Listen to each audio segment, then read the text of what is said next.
Bonjour, mon nom est Rania Altiné, je suis orthopédagogue à la commission scolaire Marguerite Bourgeois. Ça fait la deuxième année que je suis orthopédagogue à cette école, à l'école Saint-Louis. Euh, c'est une école quand même de 450 élèves, milieu pas trop défavorisé, on a un peu des deux. Des étudiants qui sont favorisés, très favorisés, et il y a des étudiants qui sont un peu plus défavorisés, qui habitent plus dans les HLM, dans les environs. Clientèle très diversifiée, très multiethnique aussi, beaucoup d'immigration. Beaucoup d'anglophones. On est quand même dans l'ouest de l'île ou dans le West Island, comme certains le disent. Une clientèle beaucoup de l'Asie, Inde, Pakistan, la Chine aussi. On a beaucoup d'élèves chinois et aussi une petite clientèle francophone et arabophone également. Donc aujourd'hui, moi, je voulais vous partager la lecture partagée enrichie qui est une pratique qui est peut-être connue par certains, ceux qui font le programme CAP sur la prévention, qui est un programme de prévention de littératie, dans le fond, pour prévenir les difficultés d'apprentissage, écriture, lecture. C'est un programme, dans le fond, qui a été mis sur pied par Pascal Lefebvre, un chercheur. CAP sur la prévention, c'est vraiment travailler en communauté d'apprentissage professionnel et donc en partageant nos pratiques, en ciblant les enfants très tôt, dès le préscolaire, en les ciblant pour justement prévenir et savoir aussi comment organiser les services et mieux prévenir certaines difficultés d'apprentissage que les élèves pourraient avoir. Donc, la lecture partagée enrichie ou la LPE est un des moyens qui a été mis sur place pour justement permettre aux enfants de ne pas d'avoir quand même un certain bagage dès le préscolaire sur la littérature, même si ils ne savent pas lire. Je vais vous expliquer un peu plus qu'est-ce que c'est en vous modélisant, en vous montrant des exemples aussi. Ça s'adresse particulièrement aux préscolaires. Par contre, c'est très, très, très pertinent encore pour le premier cycle, première année, deuxième année, de faire de la lecture partagée enrichie dans vos classes. Moi, je vais vous expliquer comment moi, je l'ai un peu adapté en orthopédagogie, notamment avec mon sous-groupe de troisième année. Euh, c'est ça. Je vais vous expliquer un peu qu'est-ce que ça travaille. Là, ici, j'ai comme un petit tableau, mais ça paraît pas très, très bien. Euh, Dans le fond, la lecture partagée enrichie, ça travaille quatre aspects au préscolaire, mais ça peut aussi s'appliquer dans les autres niveaux. Ça travaille le concept de la conscience de l'écrit. Par exemple, comment tenir un livre, c'est quoi un titre, c'est quoi un auteur, un illustrateur, un peu avoir la conscience de l'alphabet, la calligraphie, l'image, le texte, comment on lit de gauche à droite, etc. Des indices de dialogue, les majuscules, les minuscules. Donc, c'est toutes des richesses que les enseignants du Presco peuvent expliquer à leurs élèves et exploiter avec leurs élèves. L'autre tâche, on peut aussi faire des tâches de conscience phonologique. Souvent, quand on entend conscience phonologique, on pense beaucoup au préscolaire. Par contre, c'est quand même très pertinent de continuer à en faire en première année, en deuxième année. Nous, on a des conseillères pédagogiques qui nous ont même suggéré de continuer à en faire en troisième année de la conscience phonologique. Donc, vraiment rythmer des syllabes, repérer les syllabes, coller, enlever les rimes, les sons. Donc, vous pouvez déjà voir un peu les livres qui peuvent être choisis en conséquence et qui peuvent justement aider à travailler certains aspects de la conscience phonologique. Et aussi, la troisième partie de la lecture partagée enrichie, c'est les inférences. Ça peut aider à faire des prédictions, donner des explications, inférer les sentiments des personnages, faire des liens avec le vécu des enfants, résoudre un problème, puis expliquer aussi les anaphores. Vous allez voir, les anaphores, c'est assez intéressant. Je vais vous le dire tout de suite, on a vérifié auprès des élèves du préscolaire en leur montrant tout de suite à repérer les anaphores, puis à savoir à quoi ça réfère. On a réalisé que quand ils arrivaient en deuxième année puis en troisième année, ils étaient bien meilleurs à justement comprendre les anaphores. Donc, si on commence plus petit, on peut aider à régler des problèmes que certains élèves peuvent avoir plus vite. Donc, le vocabulaire aussi, c'est le quatrième aspect, le vocabulaire littéraire. Donc, des fois, en faisant la lecture partagée, enrichie, on cible du vocabulaire qu'on trouve pertinent à travailler, à retenir, à expliquer à nos élèves. Donc, c'est pas mal ça. Je vais vous expliquer c'est quoi la lecture partagée enrichie. Ça se passe sur 5 jours. La première journée, l'enseignante modélise une lecture pour les élèves. Elle regarde un peu qu'est-ce qu'elle veut cibler selon l'album qu'elle a choisi. Et elle fait la modélisation devant les élèves. Ça veut dire qu'elle explique les mots, elle se pose des questions, elle met l'emphase, elle met l'accent sur certaines choses qu'elle veut que ses élèves retiennent. À la deuxième journée, l'enseignante reprend le même livre et cette fois-ci, elle fait des erreurs. Elle fait un peu comme s'il était étourdie, comme si elle ne savait pas, un peu comme si, elle est tout croche dans le fond. Donc, elle fait des erreurs juste pour voir si les élèves vont réagir à ces erreurs et qu'est-ce qu'ils ont retenu de la veille.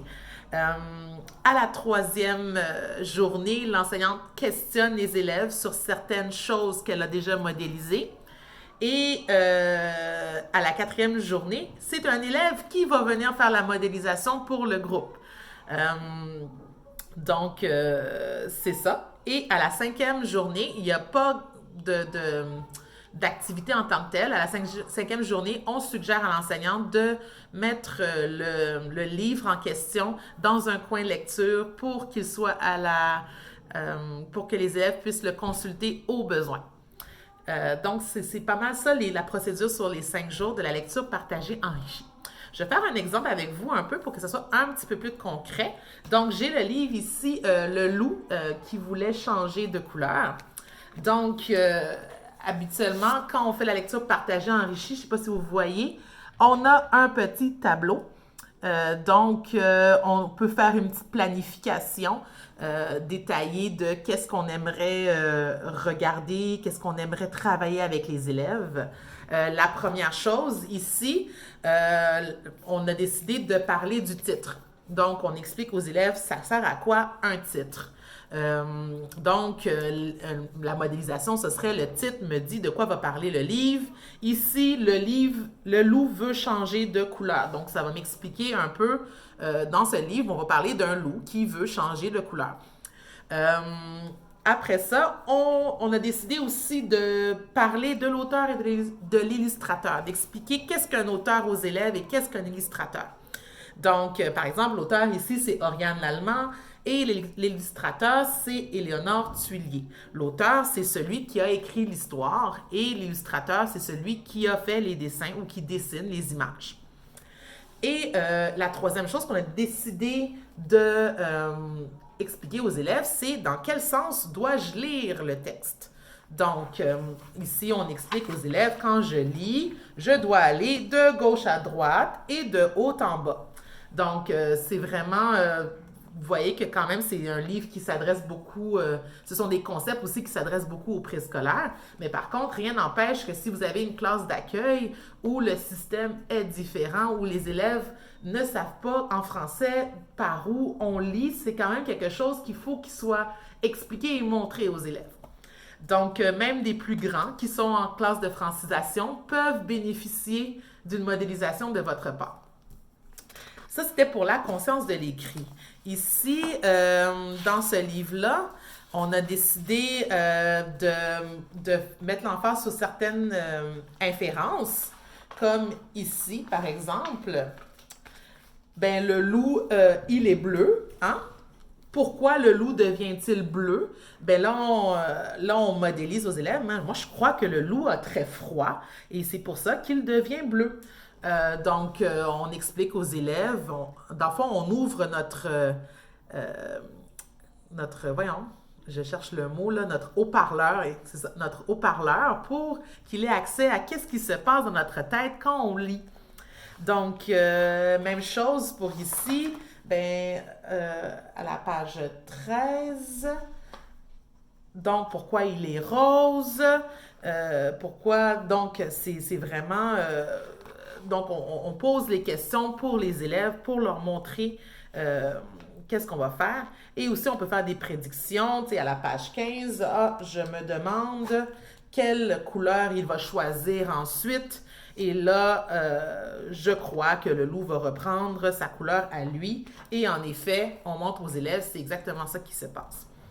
Aussi, il y a certains mots de vocabulaire qui ont été ciblés. Donc, on a les mots comme barbouillé, écorce et multicolore.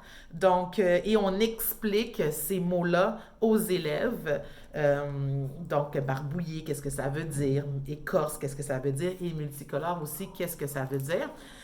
Et l'autre chose, on peut aussi, pour la conscience phonologique, là, des fois, on peut choisir, par exemple, un mot et regarder, par exemple, combien de syllabes qu'il y a dans ce mot-là. Donc, tu modélises, ce mot-là, par exemple,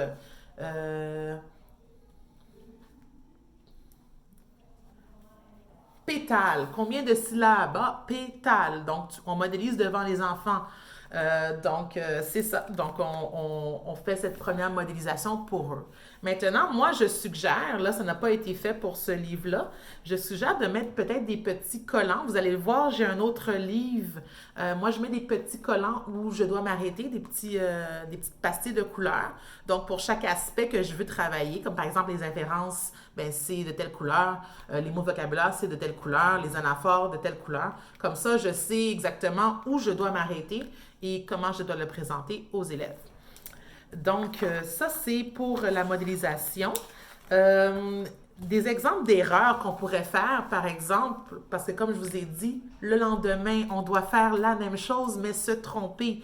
Donc, à quoi sert le titre? On peut dire, moi, le titre, à quoi ça sert le titre? C'est juste pour faire beau sur la couverture.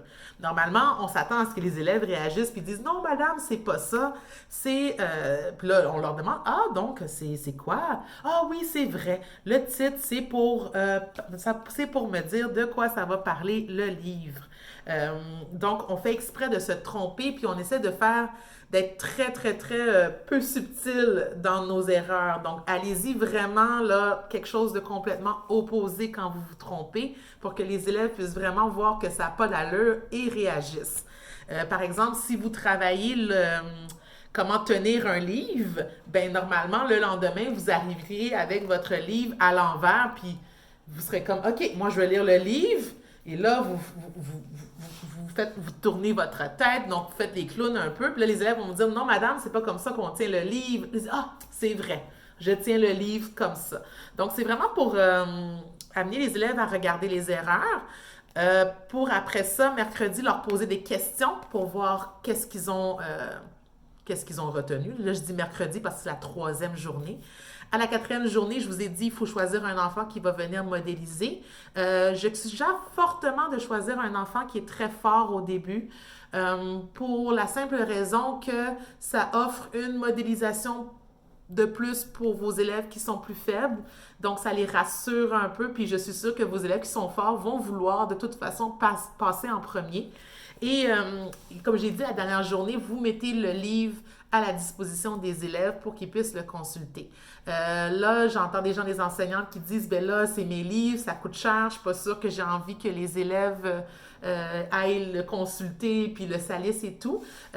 Moi, j'ai déjà entendu parler des enseignantes qui mettaient le livre sur un chevalet et qui mettaient des gants, des beaux petits gants à côté, puis qui expliquaient aux élèves, là, quand tu vas regarder ce livre-là, tu mets des gants parce qu'un livre, c'est précieux. Donc, vous pouvez jouer un peu avec ça pour amener, en même temps, sensibiliser vos élèves aussi au matériel, à prendre soin du matériel. Donc, c'est pas mal ça. Moi, en orthopédagogie, je fais la lecture partagée enrichie et je le fais à ma façon. Ça veut dire que je ne vais pas aller travailler les mêmes choses qu'au Presco. Moi, je l'ai déjà fait avec mes élèves de troisième année et je ciblais vraiment amener les élèves à s'approprier un texte pour pouvoir, à la suite, à la dernière journée, quand je les voyais à la fin de la semaine, pour qu'ils soient capables de me faire un rappel du texte, donc de m'expliquer dans leurs mots leur compréhension. Et donc, des fois, j'ai l'impression que on voit un texte une fois, on demande à l'élève de nous l'expliquer, mais souvent, nos élèves, quand ils sont en difficulté, ils ont besoin de revoir l'histoire plusieurs fois. Donc, moi, je voyais les élèves 4 fois 30 minutes et à chaque séance, ben, on travaillait quelque chose d'autre. Donc, je vais faire un exemple, par exemple, avec Ni vu ni connu, qui est un album de Michael Escoffier que je trouve absolument génial pour justement partager avec mes élèves l'histoire et se l'approprier. Il y a beaucoup d'inférences, le vocabulaire est intéressant, on peut travailler aussi des stratégies. Donc moi, la première journée, quand je vois mes élèves, la première chose que je fais une lecture interactive avec eux.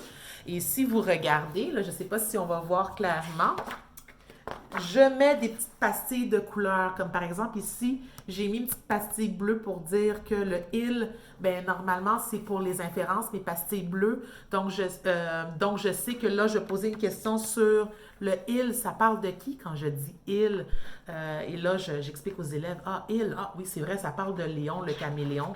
Donc je retourne et je modélise pour eux la lecture. Il y a aussi des petites pastilles pour le vocabulaire. Pour que mes élèves puissent du vocabulaire que j'ai ciblé. Comme par exemple, ici, on a Léon scrute les environs. Personne. Mais là, scrute, je trouvais que c'était un mot assez intéressant à expliquer. Je sais que c'était un mot aussi problématique. Donc, là, à ce moment-là, on essaie de comprendre ensemble en lecture interactive qu'est-ce que ça veut dire scrute. Et là, ben, on regarde l'image, nous donne un indice. Donc, aller travailler la stratégie de comprendre un mot par le contexte, par les images aussi. Donc là, scrute, on s'est rendu compte que c'est regarder, chercher.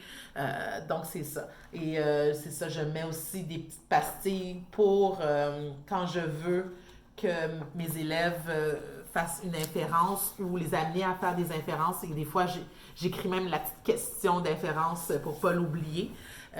Donc, c'est ma manière à moi de me retrouver un peu là-dedans. Donc, la première séance, je modélise avec eux. On fait une lecture interactive. À la deuxième séance, qu'est-ce que je fais?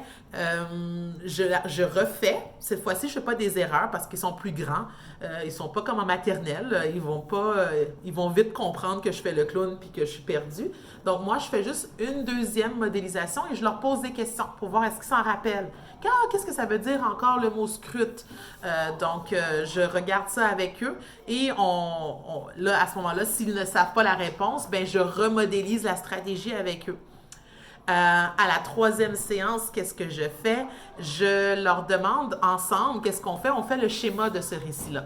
Donc, comment ça commence l'histoire? On parle de Léon, les personnages, où ça se passe, quand ça se passe, etc. Donc, on fait le schéma du récit ensemble au tableau.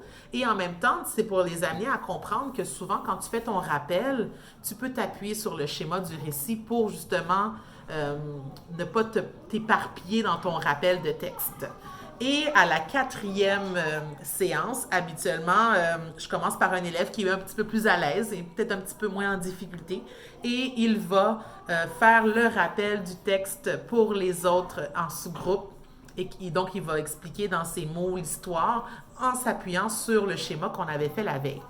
Donc ça, c'est ma manière à moi de comment j'ai un peu transformé la lecture partagée enrichie pour mes plus vieux. Et honnêtement, c'est assez surprenant de voir à quel point ils sont fiers d'eux. qui sont capables de quand même faire un rappel qui était beaucoup plus, comment je pourrais dire, beaucoup plus détaillé que qu'est-ce qu'ils font d'habitude. Et aussi, ça me permet aussi, moi, de voir aussi où est-ce qu'ils en sont avec l'objectif. Donc, moi, j'ai une petite idée, je les vois aller aussi. Puis c'est ça, donc à chaque semaine, on sort un nouvel album et je refais l'exercice avec eux. Donc, on le voit, puis on le revoit pendant 4 séances, puis on travaille dessus, puis à la fin, ils sont capables de me faire un rappel. Donc, c'est pas mal ça que je voulais partager avec vous. Donc, moi, j'y crois beaucoup à la lecture partagée enrichie. J'ai vu des enseignantes le faire à mon école en première année et c'est magique, c'est très bénéfique aussi, surtout si vous avez une clientèle qui est défavorisée, clientèle aussi multiethnique, là. Je veux dire, c'est quand même la norme à Montréal et les environs.